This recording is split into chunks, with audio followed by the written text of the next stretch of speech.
नमस्कार, मैं डॉक्टर पल्लवी रंजन आज आपके साथ वापस आई हूँ part 3 of breast feeding awareness series के साथ। और आज मैं बहुत इंपॉर्टेंट और इंटरेस्टिंग टॉपिक पे आपसे बात करने वाली हूँ, जो कि है कि कैसे हमें अपनी ब्रेस्ट मिल्क की सप्लाई बढ़ानी चाहिए। ये बहुत कॉमन क्वेश्चन है जो सारी नई माएँ आके मुझसे पूछती हैं, या वो अपने घर वालों से भी पूछती हैं कि क्या किया जाए जिससे मेरी ब्रेस्ट मिल्क की सप्लाई बढ़े। तो कुछ भी खाने पीने की तरफ जाने से पहले हमें ये जानना ज़रूरी है कि ब्रेस्ट मिल्क की सप्लाई बढ़ाई कैसे जा सकती है। उसके लिए जो पेशेंट है या नई माँ है उसको एक स्ट्रेस फ्री एनवायरनमेंट मिलना चाहिए।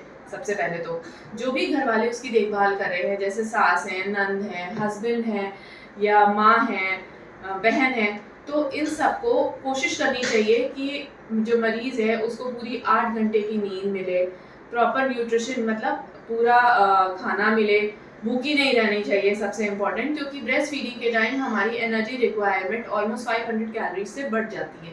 तो माँ को पेट भर के खाना देना चाहिए और पेन रिलीफ होना चाहिए। नॉर्मली सिजेरियन डिलीवरीज के बाद या नॉर्मल डिलीवरीज के बाद पेन रहता है स्टिच लाइन पे, तो वो पेन रिलीफ प्रॉपर होना चाहिए, तभी ब्रेस्ट मिल्क की सप्लाई अच्छे से बढ़ेगी। इसके अलावा क्या फूड हम खा सकते हैं, क्या खाने में बदलाव कर सकते हैं। जो नॉर्मल हम खाना घरों में खाते हैं, दाल चावल रोटी सब्जी, वो तो खानी ही है, उसमें कोई कमी नहीं करनी है।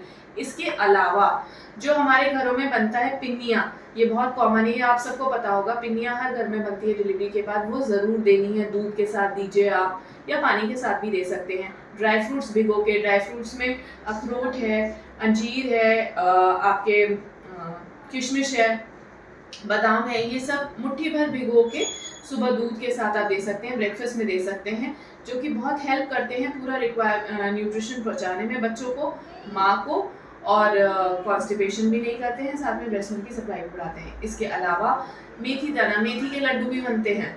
मेथी दाना है, हमारे क्या कहते हैं, अलसी के बीज हैं, पपीता है, और हमारे शकरकंदी है। ये सब चीज़ें नॉर्मल अपना लहसुन, ये सब चीज़ें जो हमें हर घर में मिल जाती है हर टाइम पे, तो ये सब चीज़ें आपका ब्रेस्ट मिल्क बढ़ाने में मदद करती हैं। उसके अलावा क्या ऐसे खाने के पदार्थ हैं जो नहीं खाने चाहिए या अवॉइड कर सकते हैं, तो अवॉइड करें, जिससे कि बच्चे को मरोड़ ना हो पेट में, जिसे हम कोलिक बोलते हैं, जिससे बच्चा बहुत रोता है। जो जैसे आके सारे पेशेंट कहते हैं कि हमने ये खा लिया, इसकी वजह से बच्चे को दिक्कत होने लग गई।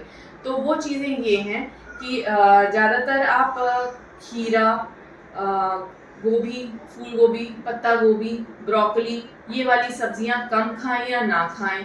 दूसरा है आप चाय, कॉफ़ी, इन पे थोड़ा कम जोर दें। अगर आप पीते भी हैं चाय तो दिन में 1 ही कप पी लीजिए। उसकी जगह आप बेटर है प्रोटीन पाउडर, प्रोटीन शेक्स पीजिए, दूध पीजिए, लस्सी पीजिए, दही पीजिए। ये आपकी ब्रेस्ट मिल्क की सप्लाई बढ़ाने में भी मदद करेगा और बच्चे को कोलिक भी नहीं होने देगा।